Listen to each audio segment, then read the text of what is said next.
Get out! You are worthless. You don't have to tell me. I'm leaving. Get out now. I know.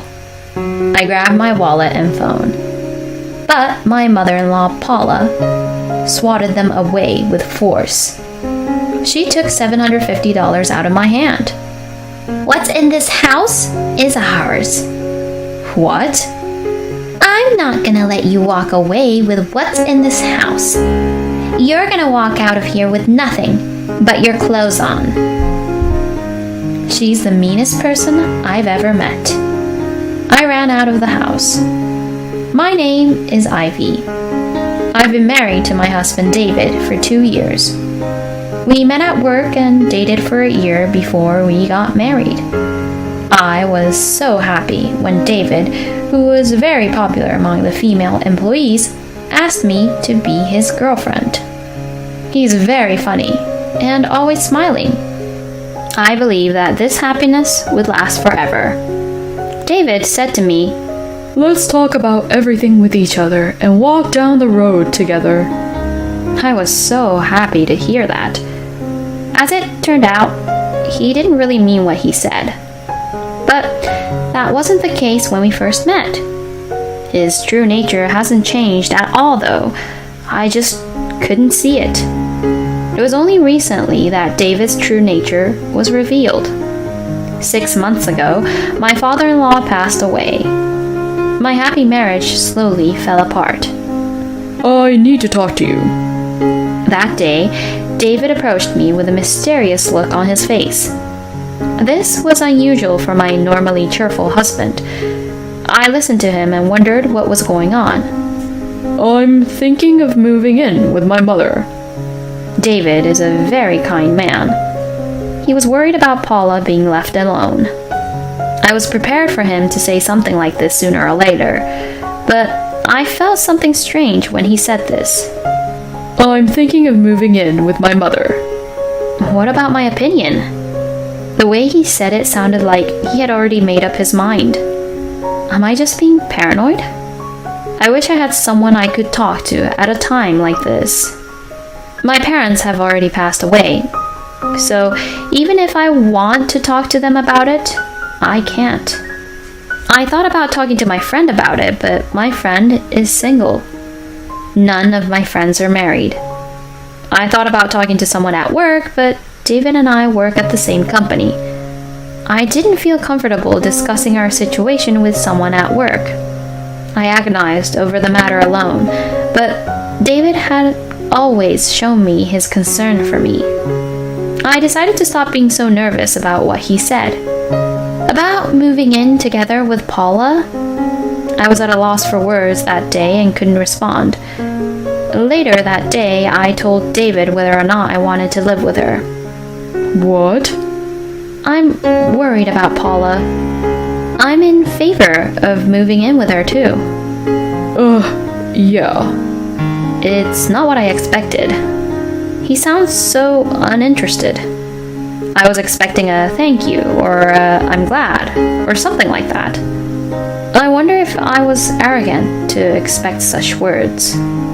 It's not nice to ask for something in return, but I wanted him to at least say thank you. We talk about everything, right? "Yes, we do." So, when do you want to move in? "Oh, the Friday after next." What? I don't know why, but I felt pretty frustrated. We said we'd discuss everything, and he informed me of his decision. I want to be there for Paula, who lost her husband, but it still makes me angry. Why is it already decided? "What?" The day when we are supposed to move out. I didn't hear anything about it. You didn't tell me anything about it. I don't think I want to move in with her anymore. David was obviously upset. "I'm sorry. My dad is gone and I don't know what to do. I just wanted to help my mom. I had to think about you first. I'm really sorry." It's not that you have to think about me first. We should be able to make decisions together. "You're right." I fully understand the grief of losing a parent. I understand why David panicked. Besides, we have a bond that we have built up over the years. If he would reflect on this and be careful in the future, I'll forgive him. So, not the Friday after next. Please, listen to my request. Yeah, I will. The week after next,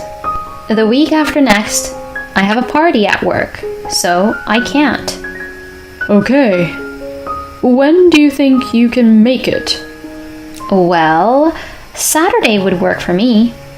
Saturday? Oh, is Paula busy on Saturday? It's fine. Let's do it on a Saturday then. And 2 weeks later, on Saturday, the day came. On that day, I witnessed David's disappointing side. I arrived at Paula's house before the movers came so that I could greet her, but she was nowhere to be found. When I checked with David, he said she was out. It's not like I'm all in favor of moving in together. I'm sure there will be areas where I will feel uncomfortable living with my mother-in-law. Even so, I decided to live with her to support her and David. And yet, she isn't even here. Is this my ego? I honestly don't want her to do anything to make me feel insecure about the future. But she isn't here, and that's not going to change no matter what I think. While I was in agony unpacking the boxes that had arrived, Paula came home. Hi, Paula. I'm looking forward to living with you. I greeted her with a smile, and she glanced at me and immediately looked at David. Why did we have to do this on Saturday? Why did we have to choose a day that costs so much? Because of our schedule. I told you to pick Friday. Yeah. She went straight into her room. What was that? It was the first time I ever saw her and David like that. David and I have been married for more than 2 years. Of course, I have been visiting my parents-in-law during that time. Whenever I visited them, Paula always greeted me with a smile. I wonder if a person's personality changes so much when they lose someone they love. Above all, what is with David's attitude? Can he tell his own opinion to his own mother? What was that? What? I've never seen her like that before. Really? She used to be like that. No way. She's a very kind person, isn't she? Yeah, but only in front of my dad. What? Why didn't you tell me that? Because you never asked me. That's not the point. He should have told me beforehand if he knew his mother had that kind of side. If I knew she was like that, I would have never agreed to live with her. What are you going to do now? We've already moved out of the house and all our stuff is here. You will get used to it. I'm fine. I felt my anger boiling inside of me. You might be fine, but not me. Don't worry. Mom's not a bad person.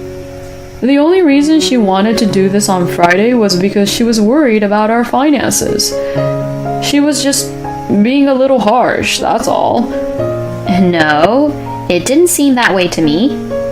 I don't think I can do this. Do what? Living together. I feel pathetic at his incompetence. Hey, are you just going to obey your mom? What? Why? Because you didn't express your opinion at all. It's not like that all the time. She's not at her best because Dad passed away. She's probably just feeling lonely and sensitive. You really think so? Yeah, I think so. You were talking about how she was always acting like a nice person in front of your dad. I didn't say she was acting. It doesn't matter how you say it. I'm pissed off. I'll take care of everything, so please, bear with me a little bit. Please. My thoughts are all over the place. There's really nothing wrong with him in the last 2 years, dating period included. In fact, he's a very kind, funny, and caring person. But the person I see in front of me now looks unworthy and pathetic. I don't know if I should give an answer right now. I wonder if all the days we spent together were in vain. I've been struggling with conflict after conflict, and I feel exhausted. I accepted David's words because my thought process was not working properly. But I know this was a mistake. I should have stuck with myself, even if I was exhausted and my brain stopped functioning. I always lived my life with positive attitude, and it has backfired on me. I've learned that there are some things in this world that can't be managed. David was there for me at first. He supported me while I had to deal with Paula complaining about everything I did. But after 3 months, he blurted out, I'm tired. After that, he started supporting his mother.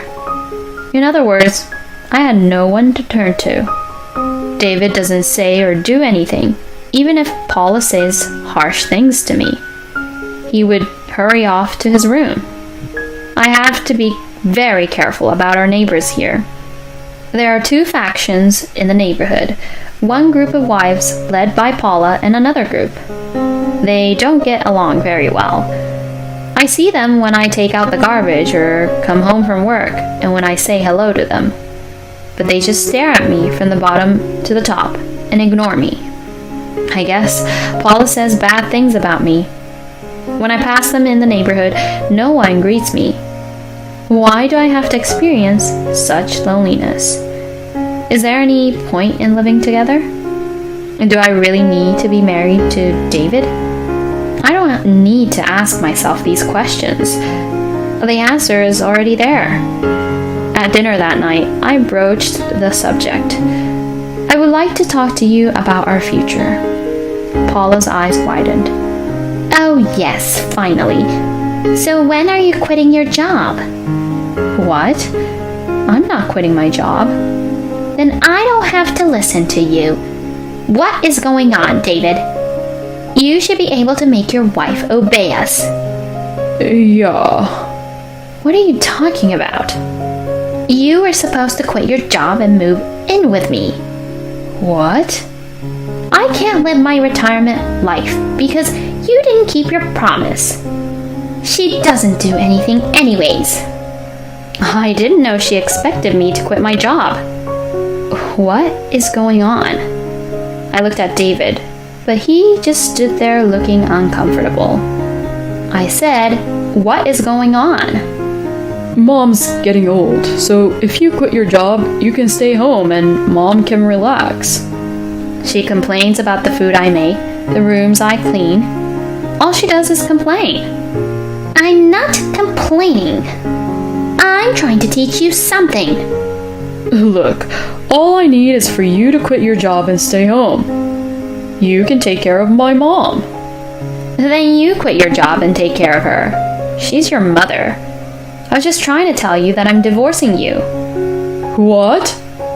And here's where Paula claps her hands happily. That's great. Now you can marry Rosie. Who is Rosie? Mom. Penalty, isn't it? I'll pay it for you. Here you go.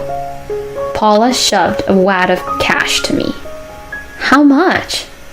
$750. You can gladly accept it. Wow, that's a lot of money from someone who is so stingy. I'll take that as payment for all the care I've given you. So am I correct in assuming that you've been cheating on me? I'm not going to make excuses. Rosie is my mother's favorite.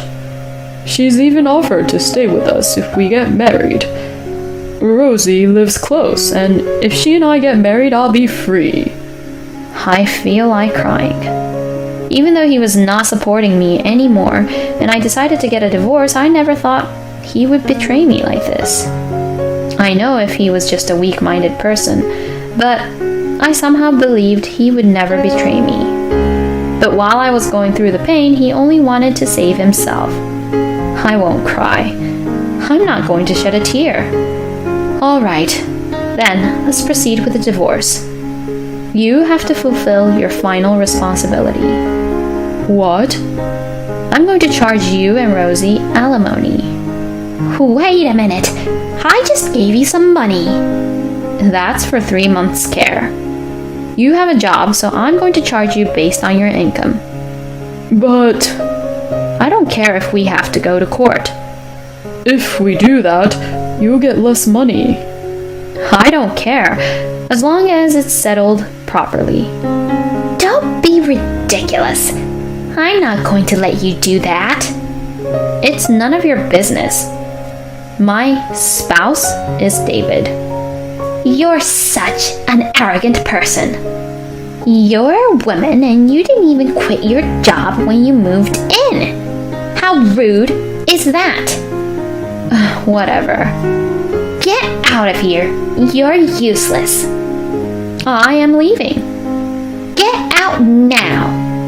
I know. I grabbed my wallet and phone. But Paula swatted them away and took $750 out of my hand. What's in this house is ours. What? I'm not gonna let you walk away with what's in this house. You're gonna walk out of here with nothing but your clothes on. She is the meanest person I've ever met. I ran out of the house, and it started raining. I heard a bang, and I turned around. Paula was looking at me through the window, clapping her hands and laughing. This is terrible. I have no money, no phone, no neighbors to call for help. Thank goodness it rained. It hides my tears. Only the sky was on my side. Soaking wet and with nowhere to go, I sat down at a nearby bus stop. The time must be around 9 p.m. There are no buses at this time of night. Well, I can't afford to take the bus even if it came. All I can do is sigh deeply and look up at the sky. At a time like this, if only my mother were here. I miss my parents so much. If I go from here, I can get there in about 3 hours. Hey, you're soaking wet. The person who handed out an umbrella to me. It was Sophia, the boss of the group that was not getting along with Paula's group. The bus isn't coming. Where were you trying to go? I was going to see my parents. Where are they? The cemetery. What? I don't have a home to go back to. She took me by the arm and led me to her house, and she gave me a towel and a change of clothes. These are my daughters, so put them on. Don't worry, it's not grandmother's clothes. Thank you. The way Sophia talked was kind of rough, but she was a very nice woman. She's a prick, isn't she? Yes, she is. I'm sorry you had to marry into that family. As it turns out, Paula was a famous mean old lady in the neighborhood. She would scout out the newcomers in the neighborhood and talk to them like she was superior. When Sophia defended the newcomer, Paula declared her an enemy. What are you going to do now? I'm getting a divorce. And you have no regrets? Of course not. That's good, because her son is at her beck and call. He's always followed her around, watching her do mean things. There's no way he can protect you. Besides, he's probably cheating on you with that woman. Everyone knows about it? Yeah, everyone in the neighborhood knows. I really should have told you sooner. If you're getting a divorce, I'll help you. The world is not all enemies. And I appeared from an unexpected place. After that, with Sophia's help, I was able to get proof of David's affair. I was able to get a smooth divorce. I asked for alimony from both parties and got a fair amount. I've kept in touch with Sophia ever since. She told me that David and Rosie never got married. Rosie was just looking for a relationship with someone who had money. But when it came to marriage, it was a different story. I heard she rented an apartment near where she worked and moved out. David left the company. It wasn't his decision, of course. Paula told him that I was a plague and forced him to quit the company. He obeyed her. She wanted to keep David near her, so David works from home and they live sparsely. She's lost her place in the neighborhood. According to Sophia, there were a lot of people who saw me walking around the neighborhood that day. After that, when I disappeared, the whole neighborhood started to gossip that Paula was bullying me. As a result, she don't get out of the house anymore. She lives with David quietly. One time, David was waiting for me in front of the office. He said only one word, "I'm sorry," and handed me a small box. When I opened the box, I found mementos and photos of my parents. Paula was furious with me at that time and threw away all my personal belongings. It seems David managed to keep this for me. I'm sure he's a kind man, but I couldn't stand by his way of life. It would be hard to break free from his mother's spell. I felt a little sad, but I don't regret my choice. I'm still recovering from my wounds, but I'm slowly making my way back. Breaking free from the curse of parents. It may be so hard to do. I'm glad you have someone on your side, Ivy. I wish you wonderful days ahead. I'll be rooting for you.